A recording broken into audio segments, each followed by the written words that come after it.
중심으로 해서 대적과 싸울 때라 하는 제목으로 전쟁 얘기를 좀 하려고 합니다.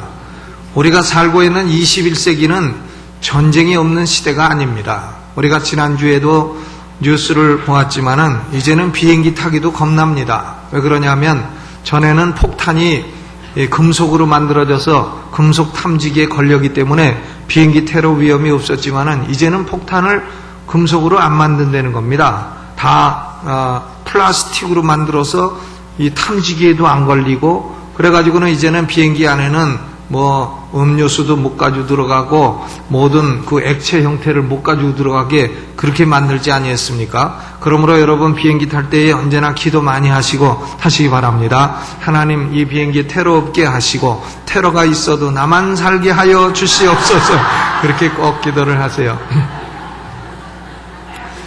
오늘날도 전쟁이 그치지 않습니다. 다니엘서 9장 26절에 끝까지 전쟁이 있으리니 그랬습니다. 인류 역사가 존속하는 한 전쟁은 쉬지 아니할 것입니다. 제가 이 설교를 준비하면서 미국의 유명한 목사님 레이 스테드먼이라고 하는 목사님의 그 글을 읽다 보니까 이런 얘기가 나옵니다. 한국 전쟁 때에 6.25 전쟁 때에 미군이 이제 어느 막사에 주둔하고 있었는데 미군 막사에 한국인 하우스보이를 고용을 했다는 겁니다. 근데 미군들이 보니까 이 하우스보이가 아주 순진하게 생겨서 좀 골려먹기 시작을 했다는 겁니다. 그래서 난로가 있으면 난로 손잡이에다가 그리스라는 미끈미끈한 기름을 발라가지고 그걸 딱 잡으면 난로 뚜껑을 놓쳐버리도록 이렇게 만들고, 또 바켓에다 물을 담아가지고는 그 문 위에다 올려놓고서 끈을 묶어가지고 아침에 하우스보이가 문 열고 들어오면 바켓 물이 확 뒤집어져서 물 뒤집어 쓰게 만들고, 그리고 또 구두에다가 못을 살짝 박아가지고 그것을 신고 다니면은 못이 발을 찌르도록 만들고. 그러니까 이 군인들이 장난을 한 것이죠. 장난을 했는데 여러 달을 그렇게 하다 보니까 미국 군인들이 양심의 가책이 왔다는 겁니다. 가책이 와서 그래서 어느 날 하우스보이를 불러놓고, 야, 우리가 너를 너무나 많이 골려먹었다. 근데 골려먹다 보니까 양심의 가책이 와서 이제는 그만하겠다. 이제 앞으로 안 그럴게. 그러니까 하우스보이가 물어보더래. 군인 아저씨들, 그러면 앞으로 난로 뚜껑에다가 그리스 안 바르겠습니까? 하니까 미국 군인들이 예스. 앞으로 바켓을 가지고 문에다가 걸어놓지 않겠습니까? 예스. 그러니까 앞으로 내 구두에다가 못 박지 않겠습니까? 예스. 그러니까 하우스보이가 하는 말이 I'm not gonna spit on your soup anymore. 나는 당신 수프에다가 침 뱉는 짓 그만하랍니다. 당하고만 있겠어요? 그러니까 수프 가져갈 때마다 거기다 가래침을 뱉었다. 그런 얘기죠.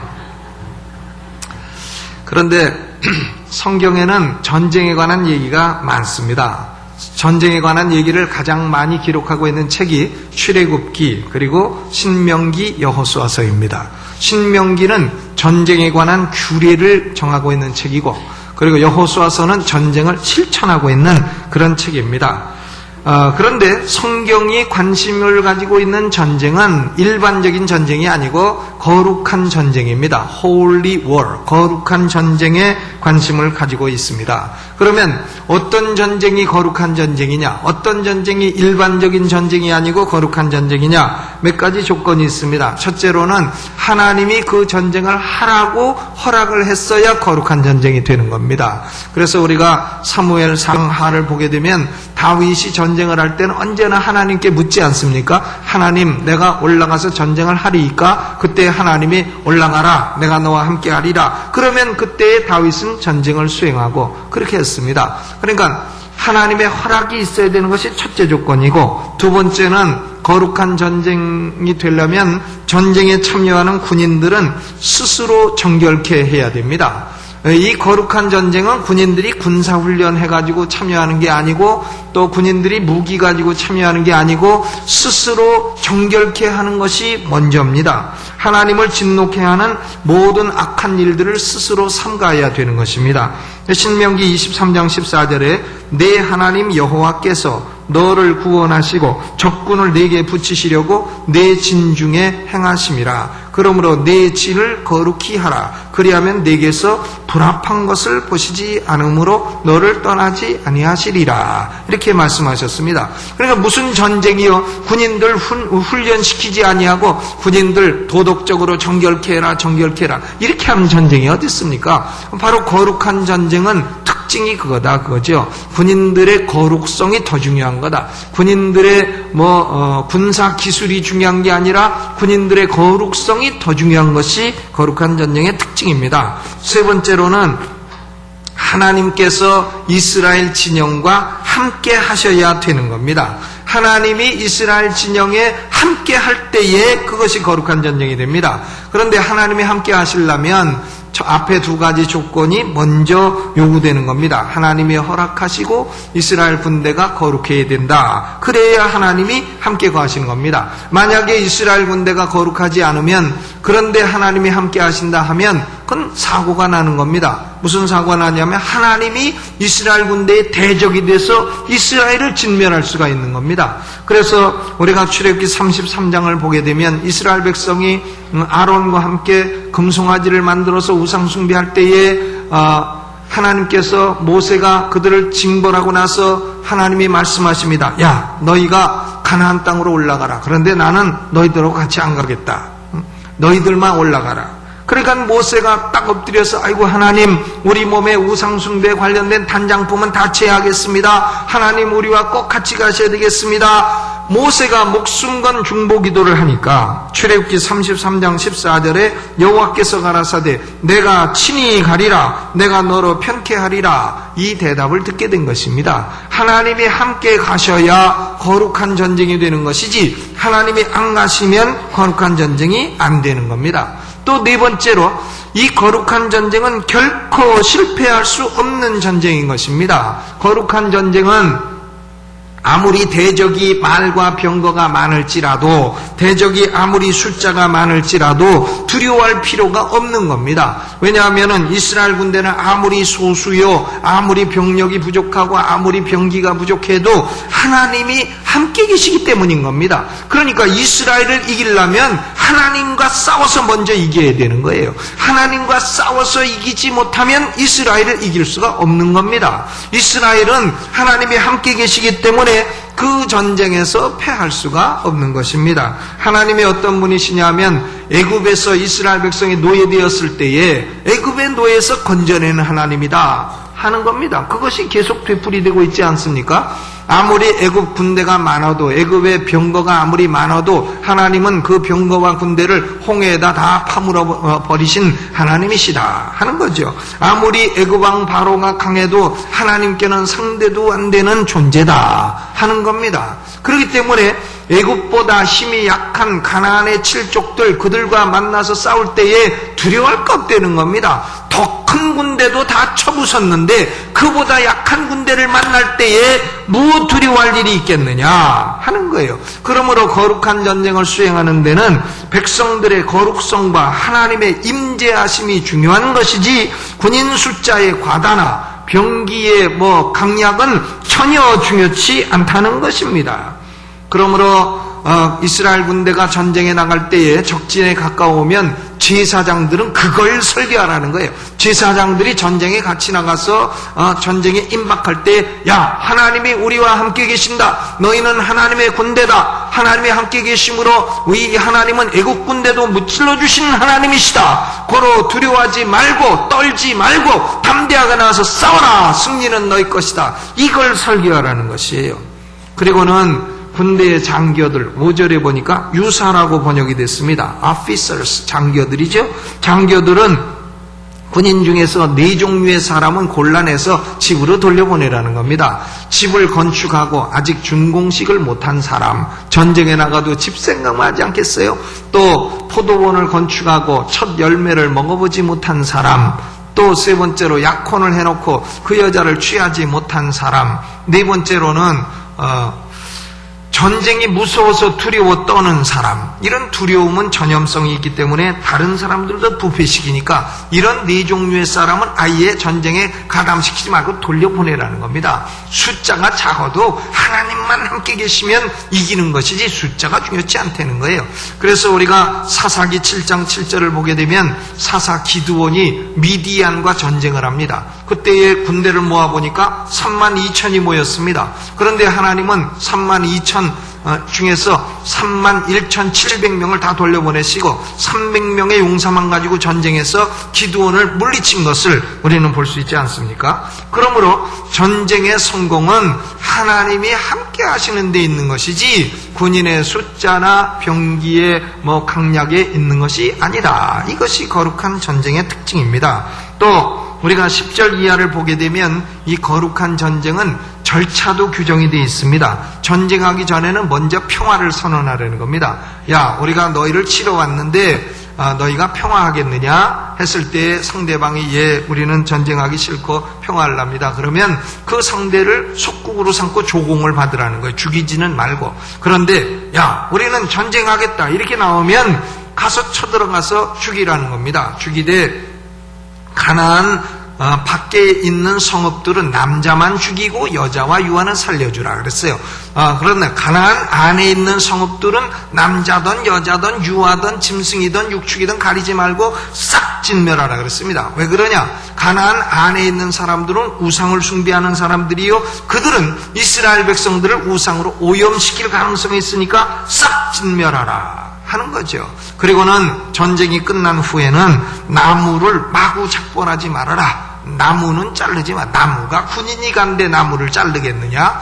나무는 그것을 그대로 놔두면 열매가 맺혀서 너희의 양식이 되느니라. 그러므로 환경도 보존하고 나무는 자르지 말아라. 이런 전쟁의 절차까지도 자세하게 규정해 놓고 있는 것입니다. 이것이 신명기 20장 내용의 전체입니다. 결국은 하나님이 거룩한 전쟁을 해가지고 오늘날 우리가 기독교의 개념은 사랑인데 사랑의 하나님이 어떻게 가가지고 싹 진멸하라 이런 잔인한 명령을 할 수 있었을까? 우리가 좀 이 모순을 느낄 수가 있습니다만은 하나님의 목적은 뭐냐면 나는 너희의 하나님이 되고 너희는 내 백성이 되는데 내가 약속한 거룩한 땅에서 모든 우상을 몰아내고 너희는 거룩한 백성으로 가나안 땅에서 존속을 하라는 겁니다. 가나안 땅에서 쫓겨나지 말고 그 땅에 존속을 해서 그 땅에서 계속해서 자리 잡고 터 잡고 거룩하게 살아라는 거예요. 이것이 얼마나 중요한 건지 모릅니다. 왜냐? 이스라엘 백성이 가나안 땅에 터 잡고 살아야 그 땅에서 그리스도 예수님이 오실 것이고 인류 구원의 역사의 그 계획이 올바르게 진행될 수 있기 때문에 그런 것입니다. 그러므로 하나님이 이 거룩한 전쟁을 허락하신 것입니다. 그런데 이것이 신명기 20장의 내용인데 하나님의 말씀은 바른 이해도 중요하지만 우리의 삶에 바르게 적용하는 것이 더 중요합니다. Right understanding, 이것도 중요하지만 right application, 적용이 더 중요해요. 그런데 유감스럽게도 인류 역사는 거룩한 전쟁이라고 하는 이름으로 피비린내 나는 악한 전쟁을 많이 수행했습니다. 악한 전쟁을 하면서 그것을 신명기 20장의 거룩한 전쟁이라 이렇게 불러왔다는 것입니다. 누가요? 인간들이요. 그 대표적인 전쟁이 바로 십자군 전쟁입니다. 크루세이드라고 부르는 십자군 전쟁. 오늘날 참 기독교와 이슬람 회교도 간의 갈등이 심합니다. 그 근원은 십자군 전쟁이에요. 그 근원은 십자군 전쟁인데 십자군 전쟁은 1095년에 교황 우르반 2세라고 하는 사람이 일으켰습니다. 교황 우르반 2세가 회교도들이 동로마의 수도인 콘스탄티노플을 약탈하고 그리고 회교도들이 기독교의 성진 예루살렘을 장악하고 이러고 있으니까 우르반 2세가 내적으로 문제도 어렵고 하니까 관심을 밖으로 돌리기 시작한 것입니다. 그래서 1095년에 프랑스의 클레어몬이라고 하는 곳에서 클레어몬트라고 하는 곳에서 연설을 합니다. 여러분, 성지가 회교들의 발 아래 눌리고 있습니다. 여러분, 이 전쟁은 거룩한 전쟁입니다. 하나님께서 이 전쟁에 함께 하십니다. 여러분, 이 전쟁에 참여하면 내가 완전 면죄부, full indulgence, 완전 면죄부를 주겠습니다. 여러분은 이 전쟁에 참여하다가 전사하게 되면 연옥을 거칠 것 없이 즉각적으로 천국에 올라가게 됩니다. 이러니까 시골에서 봉건제도에서 농사만 짓고 있던 사람들이, 그 당시는 중세기가 봉건제도 아니에요. 그러니까 이름도 없습니다. 이름이 모두 직업이에요. 빵 굽는 사람은 이름이 베이커, 할아버지도 베이커, 아들도 베이커, 손자도 베이커. 그건 뭐냐, 빵 굽는 자라. 그 낚시질하는 사람은 이름이 피셔, 아버지도 피셔, 아들도 피셔. 다 그런 거 아닙니까? 그러니까 또 대장쟁이는 아버지도 스미스, 아들도 스미스, 손자도 스미스. 이름이 없어요. 직업이 이름입니다. 그러니까 그 봉건제도 하에서 탁 갇힌 데서 1000년을 동안에 한 가지 일만 하고 오던 촌사람들이 전쟁 나서 외국 구경한다고 하니까 다 전쟁에 가담한 거예요. 그게 일어난 것이 십자군 전쟁입니다. 그 십자군 전쟁이 1095년에 일어나서 그들이요 군사훈련도 안 되고 오합지졸인데 어떻게 1099년에 예루살렘을 탈환을 했습니다. 전쟁에 이겼어요. 1차 십자군 전쟁에 이겨가지고 예루살렘에 들어가서 그 당시에 회교도들이 인구가 40만이 살고 있었는데 40만 중에 36만을 죽여버렸어요.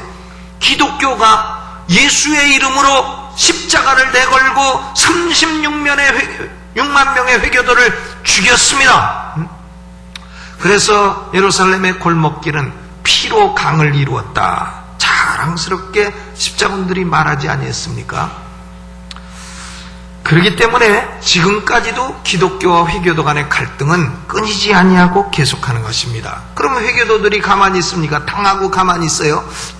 하우스보이도 침 뱉는 판국인데 가만히 있습니까? 회교도들이 뭉쳤습니다. 뭉쳐서 결국은 90년 뒤에 1181년에 애굽의 살라딘 회교의 지도자가 쳐들어가서 예루살렘을 회교가 다시 탈환을 하게 된 것입니다. 그래서 십자군 운동은 1095년에 시작돼서 1291년까지 200년 동안 무려 8번이나 일어났어요. 8번 일어났지만 그 가운데 1차를 제외하고는 나머지는 전부 회교도에 패배하고 말았습니다. 이게 십자군 전쟁이에요. 십자군 전쟁이 오늘 본문이 말하는 거룩한 전쟁이냐? 결코 아닙니다. 왜냐하면 거룩한 전쟁은 패배가 있을 수 없습니다. 거룩한 전쟁은 패배가 있을 수 없는데 십자군은 8번 중에 7번을 패배했으니 이것이 거룩한 전쟁이 아닌 것이 분명하다 그겁니다. 그렇기 때문에 회교도들은 지금 참 기독교 국가를 향해서 테러를 해도 야 너희도 우리를 엄청 죽이지 아니했느냐? 너희가 죽인 거에 비하면 우리가 죽이는 것은 3발의 피다. 이러고 나오고 있는 것이에요. 이것이 십자군 전쟁이 거룩한 전쟁의 이름으로 이렇게 참 무자비한 학살을 예수의 이름으로 기독교의 이름으로 했으니 이것이 기독교가 회개할 아주 근본적인 제목인 것입니다. 또 독일의 나치스인 아돌프 히틀러도 제2차 세계대전을 일으킨 것으로 우리가 알고 있는데 그는 제2차 세계대전을 하나님의 특별한 보호 아래 있는 하나님의 전쟁이라고 불렀어요. God's War under God's Special Protection이라. 아주 세계 2차 대전을 이렇게 불렀습니다. 하나님의 전쟁이라고요. 그는 성경을 제멋대로 바꾸어가지고는 히틀러 성경을 만들었습니다. 그래 10만 부를 발간해서 전국 교회에다가 나눠주고 군인들에게 나눠주고 자기의 자서전이 있습니다. 나의 투쟁 마인캄프라고 하는 이 자서전과 함께 이 히틀러 성경을 읽혔습니다. 그런데 히틀러 성경의 제목이 뭔지 아십니까? 하나님이 함께 하시는 독일. 이런 제목의 Deutsch mit Gott. 하나님과 함께하는 독일이라. 그리고 독일 군인의 헬멧 뒤에는 일부에 뭐라고 기록이 됐냐면 우리와 함께 하시는 하나님이라. Gott mit uns. 우리와 함께하는 하나님이라. 이런 걸 놓고서는 그리고는 유대인을 600만이나 학살하지 아니했습니까? 하나님의 이름으로 예수의 이름으로 십자가로 내걸고 600만을 학살했다. 참으로 어처구니 없는 인간의 죄악이요. 참으로 말도 안 되는 신명기 20장을 모독하는 이런 죄악이 아니었느냐 그거예요. 오늘날도 이스라엘 바로 북쪽에 붙어있는 나라가 있습니다. 그건 무슨 나라냐면 레바논이에요. 레바논. 이 레바논이라는 나라는 크기도 조그만 나라죠. 충청북도만한 나라. 인구도 서울 시내 인구는 몇 만이죠? 천만의 말씀입니다. 1000만이 넘는다 그러는데 한 300만 밖에 안 돼요. 그러니까 서울시내 3분의 1도 4분의 1도 안 되는 조그만 나라입니다. 그런데 영국과 프랑스가 전쟁 후에 거기를 장악하고 있다가 나가면서 이 영국이 말이죠, 자기네 말을 들을 수 있는, 말하자면 영국이 마음대로 조종할 수 있는 나라를 하나 만들어 놓은 거예요. 그것이 레바논이죠. 그런데 기독교하고 회교하고 숫자가 비슷해가지고 균형을 이루면서 살고 있었는데, 그런데 이스라엘에서 유대인들이 쳐들어와서 시오니즘을 해가지고는 팔레스타인 사람들을 살고 있던 애굽 사람들을 다 몰아내니까 그들이 뭐가 되냐면 PLO, Palestine Liberation Organization 됐습니다. 이 PLO가 어디로 피했냐? 레바논 남쪽으로 피했어요. 그러니까 레바논 나라가 회교 숫자가 갑자기 늘어나게 된 겁니다. 균형이 깨져가지고 레바논 내전이 자꾸 일어나고 이렇게 됐습니다. 더더구나 이란이라고 하는 이 회교 국가는, 회교는 두 종류 있지 않습니까? 좀 회교 중에도 순한파가 있어요. 그게 순위파, 순위파. 순이니까 순하잖아요. 근데 좀 과격한 파가 있어요. 시아파라는 과격파. 이 과격파가 말이죠, 회교로서 애굽을 통일하자 하는 기치를 내걸고 이란이 막 활동을 하고 있는데, 이 이란 사람들이 그러니까 레바논에다가 회교로 통일하자 하는 기치를 가지고 하나의 테러 집단을 만든 것이 뭐냐? 헤즈볼라라 하는 집단이죠. 이 헤즈볼라가 번역한 즉 뭐냐? 신의 정당이라, 하나님의 정당이라, 이런 이름을 갖고 있어요. 이 헤즈볼라가 하는 짓은 온통 테러입니다. 폭탄을 싣고 트럭에다 싣고 미국 대사관을 그대로 진격해가지고 대사관에 있던 미국 사람들 240명 다 죽어버렸잖아요. 80 몇 년도에. 또 계속해서 테러를 감행하고 있습니다. 그런데 이 헤즈볼라가 결국은 참 커가지고는 이 레바논에서 국회의원 12명을 내고 레바논 제2번째 정당으로 성장을 하게 됐습니다. 이번에 헤즈볼라가 이스라엘 군대를 납치를 해가니까, 군인들을 납치해가니까 이스라엘이 그대로 가서 때려버린 거죠. 2명 납치하면 1000명을 죽입니다. 이스라엘은 작아도 아주 죽기 살기로 전쟁하는 나라이기 때문에 괜히 건드렸다 본전도 못 뽑고 500배로 손해보고. 그런데 우리는 테러 집단의 편을 들 수는 없습니다. 그런데요, 어쨌든 둘 다 이 회교도들도 거룩한 전쟁이라 하고 유대인들도 거룩한 전쟁이라 하고 거기다가 거룩한 전쟁의 이름을 쓰고 계속해서 전쟁을 하고 있는 것입니다. 언제 끝날는지 알 수도 없고, 유엔 안전보장 이사회가 11일 날 15개국으로 뭘 파송한다, 평화유지군을 파송한다 하지만은 갈 나라가 별로 없는 것 같고 별 효과도 없는 것 같고 그렇습니다. 우리 인류는요, 거룩한 전쟁, 신의 이름을 내걸고 이렇게 못된 짓을 계속해서 행하고 있는 것이다, 그런 얘기죠. 그러면 신명기가 명령하고 여호수아서가 실행하고 있는 거룩한 전쟁은 과연 오늘날 어떤 것이냐? 그러면 하나님의 교회가 다 뭉쳐가지고 여호와 하나님을 인정치 않는 나라들을 쳐들어가서 여기 말씀한 대로 맨 처음에 평화를 선언한다 안 하면 싹 진멸하고 이렇게 해야 되겠느냐? 이 말씀을 그대로 리터럴리 적용을 해야 되겠느냐? 세계 2차 대전 크루세이드 십자군처럼 적용을 해야 되겠느냐? 아니죠. 그렇게 되면 기독교는 인류의 재앙이 될 것이고 목사는 전범자가 될 것이고 안 될 겁니다. 그러면 이거 이 말씀대로 적용도 못할 거면 이런 쓸데없는 말씀을 왜 성경에 기록해 놔가지고 한 시간씩 앉아서 날 더운데 듣게 만드느냐? 이 구약 성경 이걸 없애버리지. 그것도 아니죠. 구약도 하나님의 말씀인데 없으면 됩니까? 구약 성서는 하나님의 말씀이로되 구약에 나타난 것은 그림자입니다. 구약 성서는 실체가 되는 신약 성경의 빛에 비추어서 이해하고 해석하고 적용을 해야 되는 것입니다. 우리가 이 말씀을 바르게 이해하기 위해서는 하나님의 왕국, 킹덤 오브 갓이 무엇이냐 하는 것을 바르게 알아야 될 필요가 있습니다. 구약 시대의 하나님의 왕국은 physical kingdom, 물리적인 왕국입니다. 이스라엘 나라를 의미하는 거예요. 그러니까 이스라엘 나라가 하는 전쟁은 거룩한 전쟁이 되는 겁니다. 그러나 신약시대의 하나님의 왕국은 영적인 왕국이지요. spiritual kingdom. 그렇기 때문에 하나님을 왕으로 삼고 하나님의 백성들로 구성된 나라입니다. 유대인도 상관없고 레바논인도 상관없고 애굽 사람도 상관없고 유대인과 이방인의 민족 차별이 다 철폐됐고 그런 전쟁이에요. 그러므로 하나님의 나라, 영적인 나라가 영적인 전쟁을 수행하는 것이 신명기 20장의 실체가 되는 것이다, 그 말입니다. 21세기에 거룩한 전쟁을 한다고 물리적인 수단과 물리적인 총칼과 물리적인 방법을 동원해서 사람과 싸우고 죽이고 진멸하고 그렇게 한다면 그것은 시대착오적인 발상이요, 가공할 발상이요, 어처구니없는 적용이요, 크레이지한 해석인 것입니다. 그러므로 우리는 신명기 20장을 오늘날 영적으로 적용해야 되는 거예요.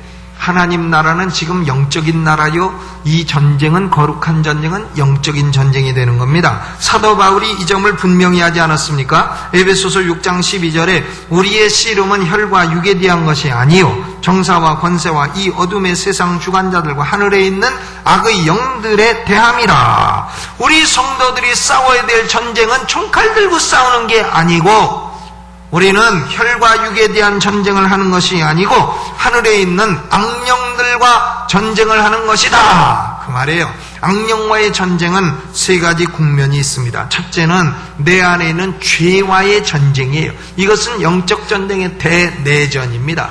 영적 전쟁의 대내전. 악령은 우리의 죄성을 자꾸 부추기지 않아요? 야, 술 먹어라. 야, 바람 펴라. 야, 도적질해라. 야, 거짓말해라. 야, 한탕해라. 야, 쾌락을 즐겨 살아라. 우리의 죄성을 자꾸 부추깁니다. 그런데 거기 넘어가서 아유, 딱 한 번만, 딱 한 잔만 이러다 보면 거기 콕겨가지고 인생을 망치게 되는 겁니다. 그러므로 첫째로 내 안에는 죄성과의 전쟁에서 승리하시기를 주님의 이름으로 축원합니다. 두 번째로는 밖에 있는 악령들이 있어요. 악령들이 영적인 존재라 밖에서 역사합니다. 악한 소리도 내고 악한 사상도 내고 악한 신학도 내고 악한 철학도 냅니다. 그래서 사람을 유혹하는 겁니다. 우리가 코리안 월 한국전쟁을 치렀지만 그것이 어찌 우리 동족과 동족의 전쟁이 되겠어요? 그것은 결국은 자유민주주의라는 사상과 사단이 만들어낸 공산주의 사상과의 사상적 싸움인 것입니다.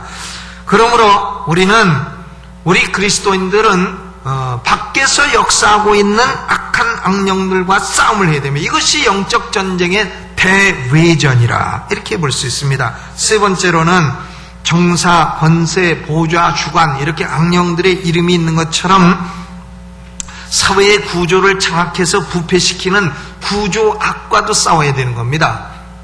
최근에 참 중요한 사람 몇 사람들이 구속되지 않았어요?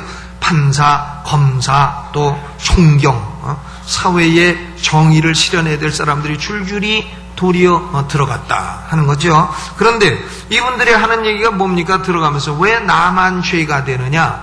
똑같이 먹었는데 그거 아니겠어요? 그것은 뭐냐면은 이 사회가 그런 구조적인 악을 안고 있는데 왜 나만 갖고 그러느냐? 그거예요. 구조악이라고 하는 것은 이렇게 한두 사람이 거기에 안 낀다고 해서 없어지는 게 아닙니다. 구조악에 나는 이런 악에 안 끼겠습니다 하면 그 사회에서 왕따 당하고 이렇게 돼서 결국은 거기 낄 수 없는 존재가 되고 그런 거 아니겠어요? 근데 능력 있는 사람은 구조악에 빠지다가도 안 걸리고 10계명이 10가지 있는데 11번째 계명이 있다잖아요. 걸리지 말라. 12번째 계명도 아시나요? 걸리면 오리발을 내밀어라. 그런데 11계명, 12계명을 충실히 지키는 사람도 안 걸리고 좀 착하고 순진하고 어리숙한 사람도 걸려서 들어가는 거 아니겠습니까? 그런데요, 이 사회 구조학과도 우리 그리스도인이 싸워야 되는데 하루 이틀 한두 사람의 공헌으로 되는 게 아닙니다. 노예제도가 폐지되는데도 오랜 시간이 걸리지 않았습니까? 그러므로 우리는 사회에 어떤 구조학이 있을 때는 끊임없이 싸워야 됩니다. 계속해서 싸워야 되는 것입니다. 이제 결론을 짓겠습니다. 우리의 신앙생활은 육적인 전쟁의 삶이 아닙니다. 혈과 육하고 싸우는 게 아니다 그거예요. 그러므로 우리 성도들은 혈과 육이 전쟁을 걸어오면, 혈과 육의 전쟁을 걸어오면 어떡합니까? 어떻게 해요? 주먹으로 싸우려고 온다, 몽둥이 들고 온다. 그럼 어떻게 해요? 제가 누구한테 그런 얘기를 들었는데, 자기가 학교 다닐 때 태권도를 배웠대요. 태권도. 그래서 자기가 2단이 됐는데 자기 사범이 태권도 9단이래요. 태권도면 그 동네에서 최고의 사람이래요. 근데 길 가다가 정신 이상된 미친 사람이 싸움을 걸어오고 욕을 하더래. 그래 몽둥이를 들고 오더래. 그래서 자기가 2단인데 우리 사범님이 어떡하나 고 봤더니 벌써 도망가 버렸더래. 태권도 9단 사범이, 미친 사람이 몽둥이 들고 오는데 벌써 도망갔더래요. 그래서 자기가 배웠다는 겁니다. 야, 2단은 한번 싸워보려고 하는데 9단은 도망가는구나. 우리의 싸움은 혈과 육에 대한 싸움이 아니라는 겁니다. 혈과 육에 속한 육적인 무기와 육적인 수단을 가지고 전쟁을 걸어오면 어떻게 하면 됩니까? 태권도 9단이 됩시다. 도망갑시다. 도망가요. 그런데 우리가 도망가서는 안 될 전쟁이 있어요. 그건 뭐냐? 영적인 전쟁입니다. 우리 신앙생활은 본질이 전쟁이요, 본질이 영적 전쟁입니다. 이것은 총과 칼과 숫자와 병기로 이기는 것이 아닙니다. 하나님께서 이미 이 전쟁은 싸우라고 명령하셨어요. 그런데 이 전쟁은 뭐로 싸우는 거냐? 우리의 거룩성으로 싸우는 거다 그거예요. 우리가 거룩하게 살아야 이기는 거다 그 말입니다. 아멘. 우리 성도들은 신명기 20장을 보고 오늘부터 우리는 싸우러 나가자 그게 아니고, 오늘부터 나는 어떻게 하면 내 안에 거룩성을 이룰 것인가, 그것을 생각해야 돼요. 거룩성을 이루고, 그리고 세상을 용기를 가지고 담대히 나가면 하나님이 우리와 함께 계시고 임재하셔서 영적인 전쟁에서 절대로 이기게 하신다는 겁니다. 여러분, 마음이 공연히 공허하고 공연히 밤새 잠도 못 자고 일어나서 방황하고 돌아다니고 공연히 마음이 슬프고 집안에 원인도 모르게 갖가지 재앙이 임하고 그러십니까? 그러면 그것을 알아야 돼요. 아, 원수가 나를 괴롭히는구나 딱 아시고, 오늘부터 이것이 영적인 싸움이다. 내가 이길 줄 아느냐? 예수님께서 부활하심으로 사단의 머리통도 깨놓으셨는데, 사단아 더러운 쫄개 귀신들아 너희들은 상대도 안 되니라 생각하고 딱 용기를 가지고 담대하게 나가 싸우시기를 바랍니다. 그러므로 하나님이 함께 하실 수 없는 모든 거짓과 모든 비열함과 야비함과 사기와 악독과 시기와 다툼과 미움과 이런 것을 버려야 돼요. 그걸 버리라는 게 신명기 20장의 말씀이다 그겁니다.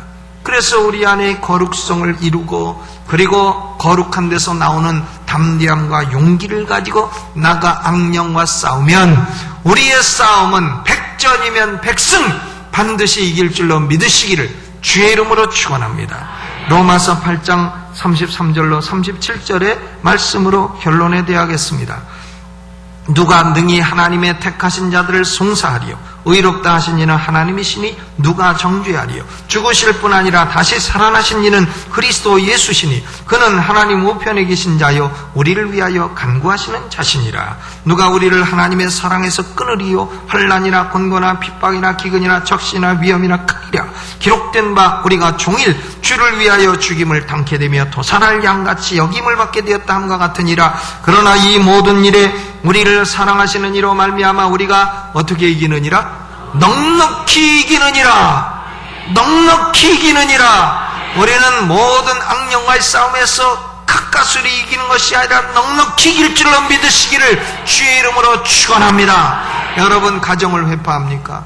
교회를 혼돈케 합니까? 사회를 어지럽힙니까? 악령의 역사예요. 우린 싸워야 됩니다. 기도로, 믿음으로, 거룩함으로, 담대함으로 싸워 이기는 성도들 되시기를 주의 이름으로 축원합니다. 이 말씀 생각하며 우리 두 손 들고 주의 이름 크게 한번 부르고 통성으로 뜨겁게 기도하겠습니다. 주여! 하나님 우리 아버지, 오늘 우리는 신앙생활의 본질이 전쟁임을 알았습니다. 오늘 우리는 그러나 혈과 육으로 총과 칼로 싸우는 전쟁이 아니라 신명기 20장에 그림자처럼 나타나 실체가 된 것은 영적인 전쟁이라 하셨습니다. 오늘도 악령들은, 마귀의 쫄개들은 성도들을 시기하고 미워하고 죽이고 멸망시키려 역사합니다. 아버지여, 우리를 미혹합니다. 우리가 바른 판단을 못하게 거짓소리, 거짓사상을 전파합니다. 하나님 아버지여, 그러나 우리는 오늘 이 말씀을 통하여 내 안에 거룩성을 이루게 하여 주시옵소서. 내 안에 아버지여 두려워 떠는 겁내는 마음을 없애주옵시고 강한 용기로 채워주옵시고, 하나님이 함께 계시면 우리는 넉넉히 이기는 자라 하셨사오니 영적인 전쟁에서 날마다 싸워 이길 줄로 믿습니다. 우리 가정도 영적인 전쟁에 이기게 하여 주옵시고, 교회도 이기게 하여 주옵시고, 이 사회도 이기게 하여 주시옵소서. 하나님의 뜻이 하늘에서 이루어진 것처럼 이 땅에서도 이루어지는 놀라운 역사가 함께하여 주실 줄로 믿습니다. 예수님의 이름으로 감사하고 기도하옵나이다. 아멘.